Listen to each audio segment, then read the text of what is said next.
Together, Bethany and I have traveled all across the country, thrifting and sourcing for fun and for work, and we have been to at least 24 different cities across so many different states all across the country. And we have tons of fun, but we also make tons of money while we're on these trips, and the reason why we're able to do that and fill our carts with high quality pieces and pieces that sell well for us is because of the things that we're going to talk about in today's video. So stay tuned so you can fill carts in your local area and on your sourcing trips too.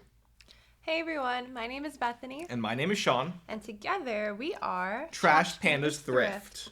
Floating trash pandas. We are a six-figure reselling business, and here on this channel we share with you all of our tips, tricks, and experiences, all so that you can start and grow your very own reselling business too. Today is going to be a good one. I have had this video on our list of videos I want to make for a minute. It is going to basically tell you exactly how you can fill carts of amazing goodies for you to sell online for a profit no matter where you go, whether it's a thrift store or a Goodwill outlet. I have 3 tips that you can use to go ahead and do the same thing. So, let me dive right in.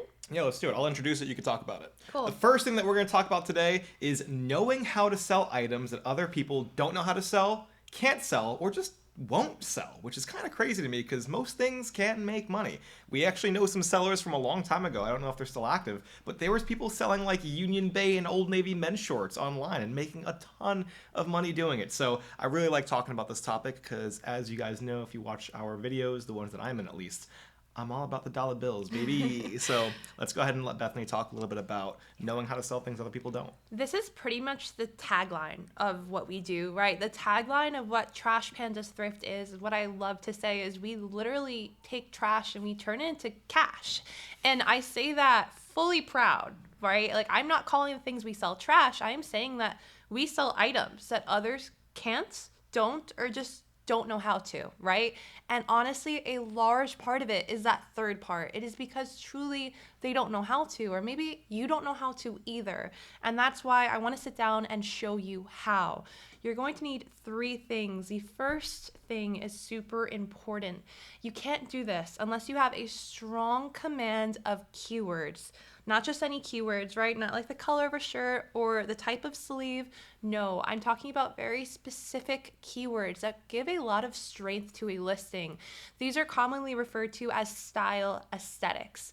And if you're like, okay, Bethany, I have no idea what you're talking about, a really great video for you to start with to make this kind of make more sense to you is a video we already put out on this channel. It is titled How to Use Keywords to Sell Thrifted Items Online, where we really divulge how to use these keywords to give strengths to listings. But these keywords aren't just tools that you use when you're listing in order to sell items for more money or faster. They're the same tools you're using when you're outsourcing. They're the same things that you have in your head as knowledge, a knowledge base that you can use when you're looking at a whole bin of clothing and everyone looks at you and they say, wow, there's nothing here. And you can have the only full cart in the room. If you can find things that you know are on trend, fit certain style aesthetics, and are in demand, even if they don't have a good brand tag, it is truly the best feeling in the world. So the first 2 things you need are going to be a strong command of keywords and a strong command of style aesthetics, especially those that are trending. And the third part to this 3-pronged approach, well, that was a mouthful, is basically experience selling the unsellable. So as many of you know, we are big sellers, we are sellers mostly on Whatnot and as wholesalers, thrifted wholesalers, and we sell basically everything. And we sell things from kids' clothes, to mall brands, to high-end brands, to styles, to vintage, men's, women's, all of it, right? And having the experience selling the unsellable to one person that is sellable for someone else is really, really important. Because a lot of times when you speak to resellers, you'll ask them, so what do you sell? And they'll say something like, well, I sell vintage, or I sell women's vintage, or I sell shoes, or I sell accessories, or I sell kids' clothes. They're rarely going to say, well, I just sell whatever sells. And that is something that I feel like more people need to get into the habit of, which is experience selling the unsellable, because the unsellable to one person becomes the sellable to somebody else. Now, it might not be the highest average sales price item specifically, but the more experience you have selling these pieces that otherwise most people would not sell, the more you realize that you can create a niche for yourself and you can start to sell those items. And that's what we do all the time with our thrifted wholesale and on Whatnot. We sell mall brands on Whatnot for consistently $10 to $20 a piece, depending on the style and the materials. We sell all different kinds of items across the board because we have experience selling the quote-unquote unsellable. This is my favorite topic to talk about because there have been so many different occasions. We're at the Goodwill outlet, we're at the bins, and of course our competition is actually our friends, right? You get to know the people that you're there all day with. They become your friends. They know what you like. And I'm really grateful because a lot of them will give us stuff. They'll come right up to me, right? Years and years now. Especially my number one favorite example of this is they'll come up to me and they'll give me free people. Because no one wanted to take home free people, even from the Goodwill outlet, even at that $1 cost of goods, it doesn't sell for them, right? And I'm like, okay, there's got to be a way for me to be able to sell this. And especially, this is going to be platform specific too. Certain things sell better on different platforms, and it's not always what you expect. When I tell people that our number one best performing brand on Depop, when we were top 10 sellers in the world on Depop, was free people, they were shocked because people only think vintage and Y2K sells on Depop. Then how was our number one selling brand Free People? Thinking about the unsellable in terms of categories, and also, okay, wait, maybe I can really widen what I'm selling to an audience if I don't assume what they want in the first place. And the second tool that you can start using to fill carts at your local Goodwills or your local thrift stores is to understand quality. And really understand what quality means and how that reflects in your sourcing. There are quality indicators that you should be aware of. Number one, I'm going to run through them and you can break them down a little bit. Number one is tags. Knowing your tags and knowing what they look like, what they feel like, if they're tacked on or not, how they're stitched, right? Number two is the feel of the item, which I can definitely talk about and we can both talk about as Goodwill outlet sourcers mainly, because we're touching literally thousands of pieces a day, and being able to decipher which piece is actually worth even looking at the tag sometimes because there's so many pieces based on the feel and the quality. The visual, which is taking a look at the item and seeing what kind of patterns are here. What's this? What is that? What does it look like? Does it even look like a high quality material? And then of course the content and the materials. Those are all very important things to keep in mind. When you're picking up like a big parka or a big coat, is it filled with poly or is it filled with down? Is it filled with recycled down or is it filled with duvet? It's totally different. Oh, look at you. I didn't want to make noise while you were talking. You shrunk as I was talking. So I just took it. Well, I'm not going to edit this part out, so you can go ahead and scoot your chair out. You can see the background. This is video number 2 that the chairs have shrunk. So there's no more starting over. I'm going to try not to move. Okay. So. You can move. If it shrinks, it shrinks. So these are going to be the 4 really tools that you can have to understand how do I learn, right? What are these quality indicators? These are the top 4 that we could think of that are the most important. When it comes to tags, it's not just knowing, okay, I need to look for these brand tags specifically. No, this comes most in handy when you look at a brand tag and you've never heard of it in your life. You put it in your cart and you run. You don't look it up right away. You put it and you run. And then when you do look it up later, you are so wonderfully surprised at the amazing brand you picked up only because you saw that tag and you knew it looked like quality. And there are a few things that you can look for. Sean definitely gave you some good ones, right? If it's stitched on both sides in a very nicely constructed way. Another one is when the brand tag is literally sewn on. Each letter is kind of like a little embroidery. There are so many indicators of quality. One of my favorite things to do to understand what do I look for when I don't know brands that I should know, but I want to be able to pick them up anyway, research how really expensive brand tags look. Go to your favorite mall, right? Like in person to you. Go to your favorite mall and just look through items and kind of look at how they're constructed. Look at how the designers are putting the tags on their products and see how they're done. And then you can kind of take that and as you're sourcing, use that as a knowledge base to then see really nicely constructed pieces, take them, even if you don't know what the brand is. And that covers the other 4 things, or the other 3 pieces too, which is the feel, the visual, and the content and materials. When you're going to places, let's just say, for example, you go to Reformation, and you're looking at the Reformation dresses. Feel the dresses. Look at the kinds of styles the dresses are in. They're probably not selling tons of skinny jeans, right? Because that's just not in right now. But if you're at Reformation or you're at Free People and you're at these different places that have on-trend, in-demand style aesthetics, and you see what they're selling, for example, the wide barrel leg, right? Those are the kinds of jeans that are selling. And the materials, especially during the summertime and the fall time, 100% linen materials is a great one. All of these different things play a factor into how these items are selling across platforms. And obviously there'll be different sell-through rates depending on the seasonality and the kind of item. But as we're talking about, you can sell them anyways if they're great materials and they're great styles and they're very in demand and they have a good feel and they have a good pattern. You can sell them irregardless of the sell-through rate because you're going to learn how to pick pieces up based on so much more than just brand or sell-through rate. Exactly. I don't just thrift with my eyes and I don't just thrift with my hands. I thrift with both, right? I'm thrifting with my hands because I can feel silk before I know it's silk. I don't have to look it up and look at the content tag to know it's silk, even though that's another way to source professionally and really well.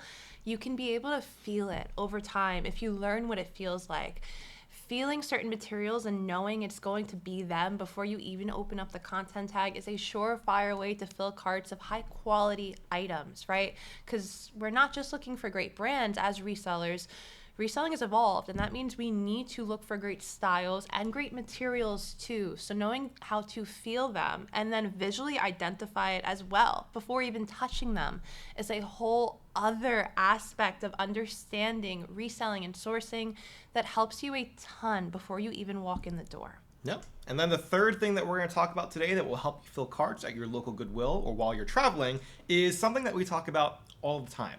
It's having the most knowledge in the room, or in this example, in the store. So you want to talk a little bit about it? Yeah. So I like to say that there is no bigger competition than myself. And when you have the most knowledge in the room, nobody else is your competition, truly. And I say that as people who have thrifted at some of the most competitive Goodwill outlets and thrift stores in the country, but I'm especially talking Goodwill outlet here, although I know there are some pretty cutthroat stores. When the new racks come out, I know that's cutthroat too. I know you guys have a similar experience, and we consistently have sourcing experiences at these really huge warehouse spaces with so many other resellers, so many other people.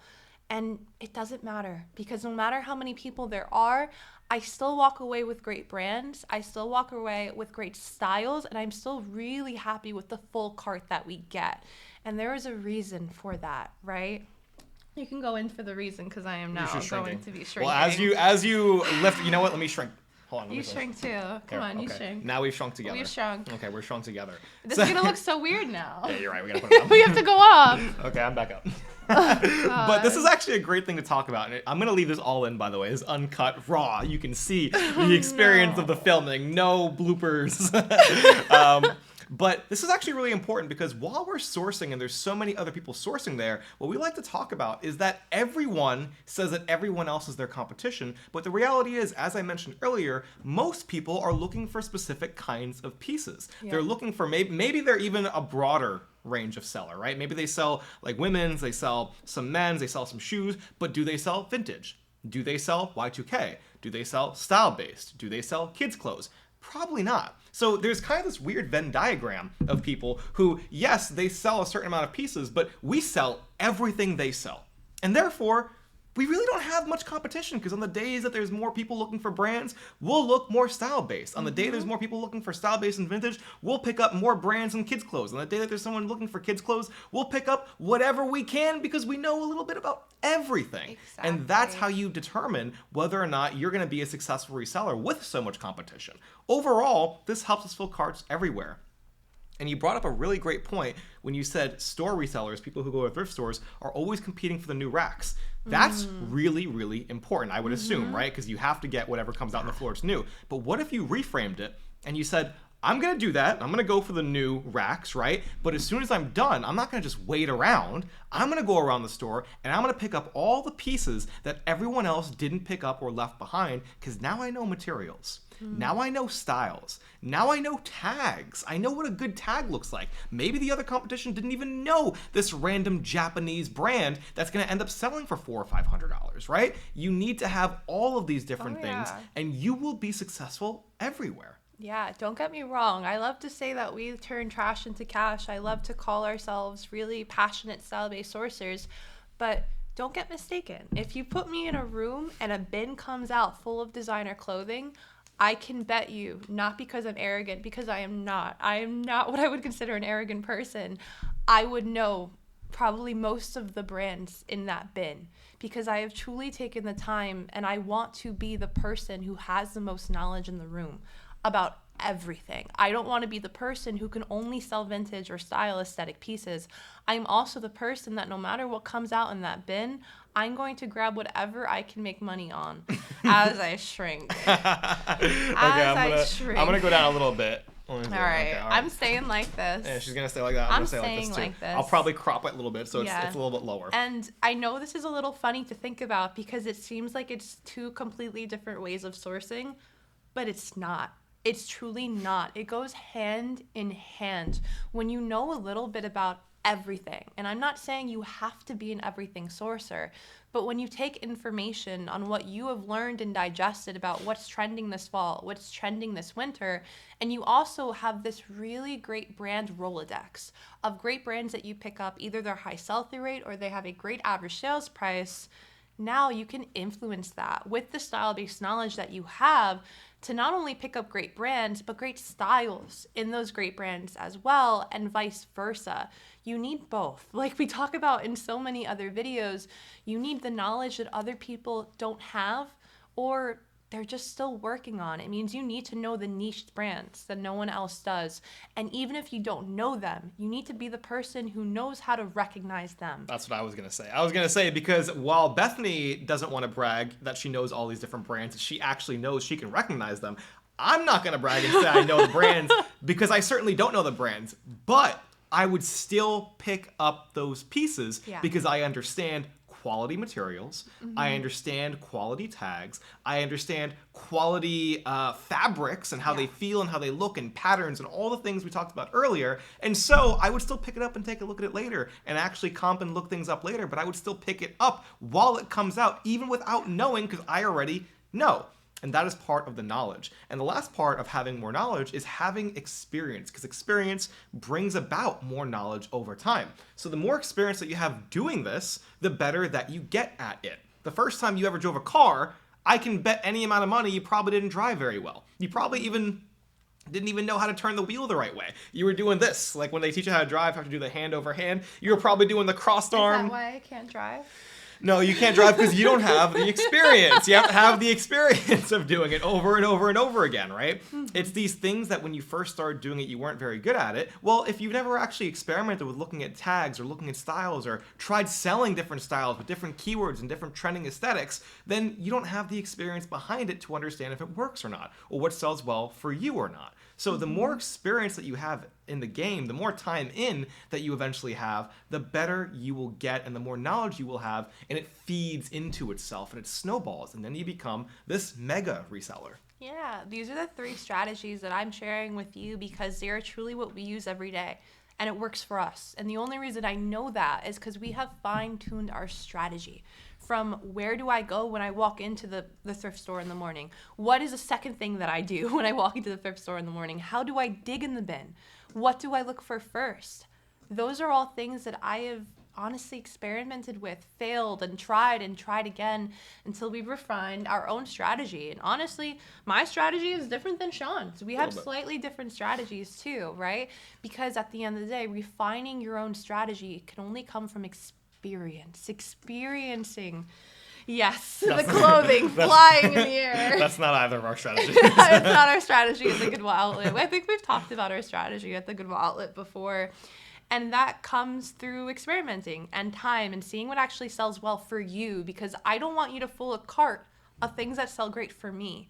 I want you to fill a cart of what sells great for you, because it's one thing to watch this video, take our strategies and implement them exactly. It's Or anyone else's another thing, videos. exactly, right? I'm just using us. It's another thing to take our strategies, morph them with your own experience, morph them with your own knowledge, take the bits that work for you and use it to your advantage in the way that works best for you, not the way that it works best for us. Yeah, it's very important. This last point, I just want to hit on one more time, that you do take the information that works well for you and you apply it to your business. In Resellers Edge University, where we're partnered with Elaine, she's another great YouTube channel here on YouTube that you should check out, but she's our business partner as well, and her partner Nikki in Resellers Edge University. Yeah. And the funny thing is that so many people come in from so many different backgrounds. When you sign up, you actually have to put, when you're getting into the Facebook group, as one of the membership questions, you have to put like the things that you're excited about learning or what you want to learn, right?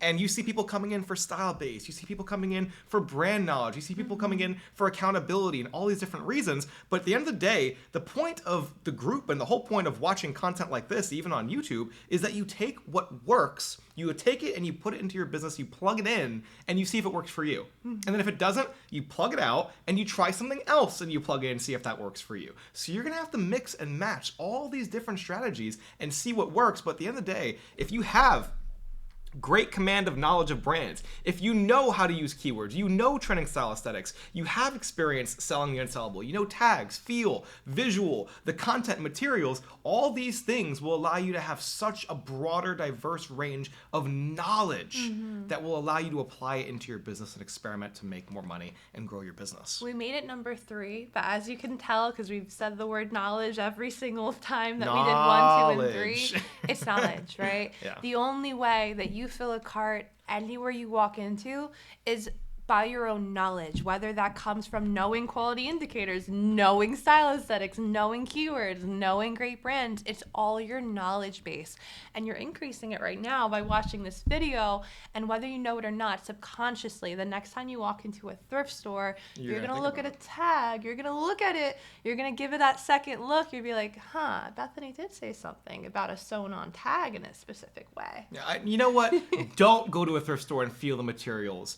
Don't go to a thrift store and actually look at the tags and look up tags you've never seen before. Don't do that. Don't go make more money. Don't go do that. Don't go make more money in your reselling business. Well, it's a trick. It's like this is reverse psychology. I'm playing reverse psychology. This is my point, right? And that's why you absolutely should. And we're sharing this with you fully knowing that, right? Like, we have people who go to our own sourcing locations, who watch us on YouTube, right? Who literally watch our content, and they're going to take the things I'm saying and they're going to go ahead and use it while I'm there with them, sourcing at the same time as them. There's enough for everyone. And that's my point to you. I don't care. Like, I'm happy that that's happening. I'm not upset at all that that's happening. I'm not even like neutral. I'm happy about it because I truly do believe as long as you have the most knowledge in the room, it doesn't matter who else is there. It doesn't matter what my competition is doing, especially because, number 1, they're my friends. And number 2, even if they're not, I still want them to do the best that they can do because I am the only person who can control how well I do. And so is Sean, in terms of how Sean does as well. And he does very well too. Thank you very much. Yes. Abundance mentality. I hope you guys have enjoyed watching this video, and we appreciate you watching. If you have not already, click that subscribe button below. I don't know. I have no clue where it is. We're going over there. Up, down, left, right, sideways. Click the subscribe button and make sure you guys are here. We love making these kind of content videos together, and I really enjoy helping the community. We both do. It's a huge part of why we make these videos, why we have Resellers Edge University. We want to see you guys succeed. So take these tips and actually go and use them. And drop the comments below about something that you found using one of these tips and let us know how it went for you. We're very excited to see you guys make some more money and grow your business. That would truly make my day. I appreciate you guys a ton. Thank you so much for checking out this video, and come back for more if you like this kind of content. And we'll see you guys in the next one. Bye. Bye, everybody.